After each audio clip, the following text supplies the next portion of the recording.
আর আজকে কি আছে আইটেম তোমার? আজকে আবার চুলের ট্রিটমেন্ট করব। অনেক দিন ধরে এই যে মনের এই হেনাটাকে রেখে দিয়েছিলাম, প্রায় 1 বছর হয়ে গেল, পুজোর সময় কিনেছি। ও ডেট আবার হয়ে যায়নি? না না, এখনো ডেট আছে। তো আজকে হেনাটা আলটিমেট করব। মানে আগের পুজোয় কিনেছিলে, এই পুজোতে হেনা করবে? একদম তাই। আজকের মনে হলো না, করতেই হবে, আর ফেলে দিলে হবে না। আর এখানে দেখো, হেনা করার আগে আমি কারি পাতা চা আর মানে কি বলবো, 2 রকম চা রয়েছে। এই দেখো, গ্রিন টিও আছে, গ্রিন টি পাতাগুলো দেখো। গ্রিন টিও কিন্তু খুব ভালো। দিয়ে কি করেছো, ফুটিয়েছো? ভালোভাবে ফুটিয়ে কালো করে নিয়েছি। এতে কিন্তু খুব সুন্দর একটা কালার আছে। কালারটা আর এসছে শুধু ভালো। আজকে কিন্তু আমার চুলে হেনা করবো না, আমার বরেরও চুলটাকে হেনা করতে হবে। আমারটাও হেনা করবে? একদম। আবার তোমারও? কুটুস বলছে কুটুসেরও হেনা করবে? হ্যাঁ। আচ্ছা ঠিক আছে। চুলের যত্ন এখন আমি কিন্তু খুব চুলটাকে কেয়ার করছি, যত্ন নিচ্ছি, যাতে চুলটাকে যদি ঠিকঠাক রাখা যায় এবং নিজেকে যদি সুন্দর রাখা যায়, তাহলে কিন্তু সবকিছু দুনিয়া সুন্দর দেখতে পাবো। তাই না? তুমি ঠিক বলিনি কি? তোমরাই কমেন্টে জানিও। যাই হোক, এটা কিন্তু উষ্ণ গরম আছে, ওর মধ্যেই হেনাটা দিয়ে দিচ্ছি। আর ইনস্ট্যান্ট হেনা করবো, এটাকে একটুখানি রেখে দিলে ভালো হয়, কিন্তু আমার সময় নেই। আমি একেবারে সঙ্গে সঙ্গে গুলিয়ে নেবো আর সঙ্গে সঙ্গে চুলে অ্যাপ্লাই করবো। আর এর সাথে আরেকটা জিনিস দেবো, সেটা হলো ডিম দেবে? ডিম? হ্যাঁ, ডিমটাও দিতেই হয় হেনাতে না? ডিমটা দিলে, দই দিলেও খুব ভালো হয়, কিন্তু আমার কাছে দই নেই। ডিমটা খেয়ে নিলে মনে হয় বেশি পুষ্টি পেতাম। কি হেনার থেকে জল বেশি হয়ে গেছে, মাই গড, কি করবো? ইচ্ছা মাখাও, আস্তে আস্তে ঠিক হয়ে যাবে। এটাকে কিন্তু কিছুক্ষণ রেখে দিলে, আমি হাত দিয়েই মেখে নিচ্ছি। হাতটা কালার হয়ে যাবে। ও কি আর করা যায়, ভালো করে কস বাইট দিয়ে ঘুষে দেবো, সব উঠে যাবে। এই দেখো, অনেকটা মানে আরেকটু ঘন হলে ভালো হতো, কারণ চুল থেকে তাহলে ঝরে ঝরে পড়তো না। তবে চেষ্টা করবো চুল থেকে খুব অল্প করে দিবে। আর যা করেছো মনে হচ্ছে এখানে একটা অনুষ্ঠান বাড়ি আছে, সবার হয়ে যাবে।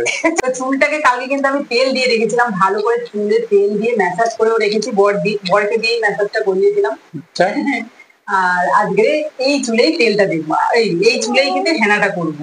আর তার 2 দিন আগে আমি শ্যাম্পু করেছিলাম, মানে স্ক্যাল্পটাকেও কিন্তু পরিষ্কার রাখতে হবে এই হেনা করতে গেলে, আর বা চুলে তেল দিতে গেলে। মানে এই টিপস গুলো যদি তোমরাও ফলো করো, দেখবে তোমাদের চুলও খুব সুন্দর থাকবে, আমার মনে হয়। তো চলো, এই দেখো রেডি একদম। দেখো শুধু, আর নাইটিটা আজকে কিন্তু আমি একটা খুব পুরোনো নাইটি পরেছি, কারণ এই যে ঝরে ঝরে পড়বে আর যে কালারটা হয়ে যাবে, সেই কালারটা চাপ আছে।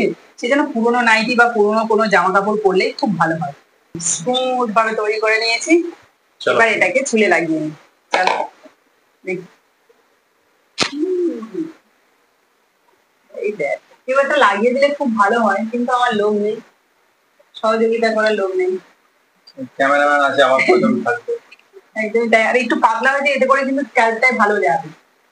আমি একটুখানি ঠিকঠাক ভাবে দেওয়ার চেষ্টা করব। তো তোমরা হেনা যখন করো কি কি দাও, অবশ্যই কিন্তু কমেন্টে জানিও। আমি মাঝে মাঝে দইও দিই, আবার ডিম দিই, যেমন থাকে তেমনই লাগিয়ে। কালার ফুটছে, কালার ফুটছে। হ্যাঁ, এরই মধ্যে কালার ফুটছে।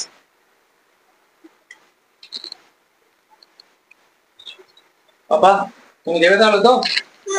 হ্যাঁ, আমিও দেবো। মোটামুটি দেখো, সামনে কিন্তু লাগানো হয়ে গেছে, এবার পুরো চুলটাতে তো লাগাতে হবে।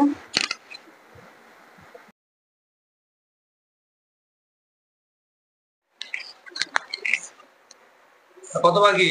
এই তো 2 সাইডে প্রায় হয়ে গেছে। এবার এই যে 2 সাইডে একটু ঝুঁটি বেঁধে রাখি, 1 ঘন্টা মতো তো রাখতে হবে না, রাখার জন্য এই যে, হ্যাঁ, ভালো করে এই যে লেপে নিচ্ছি, মানে কোনো জায়গায় বাদ নেই। একটু যেহেতু পাতলা হয়েছে, তার জন্য কিন্তু আরো ভালো লেগে গেছে আমার চারদিকে। মানু, তোমার হাতে লেগে যাবে। আর হ্যাঁ, ক্লিপ দাও, আর একটা ক্লিপ দাও, আর ক্লিপ, গিভ মি ক্লিপ। দেখো হয়েছে, কেমন লাগছে? হাত পুরো লাল হয়ে গেছে মনে হয়। দাও, থ্যাংক ইউ। চলো, আজকে কিন্তু আমাদের কাজকর্ম কিছুই নেই, পুরোপুরি রেস্টে আছি, আর বাড়িতে রান্না বান্নাও নেই, পুরোপুরি ছুটি সবাই। তো চলো চলো, এবার আমি 1 ঘন্টা একটু রেস্ট নিই এভাবে।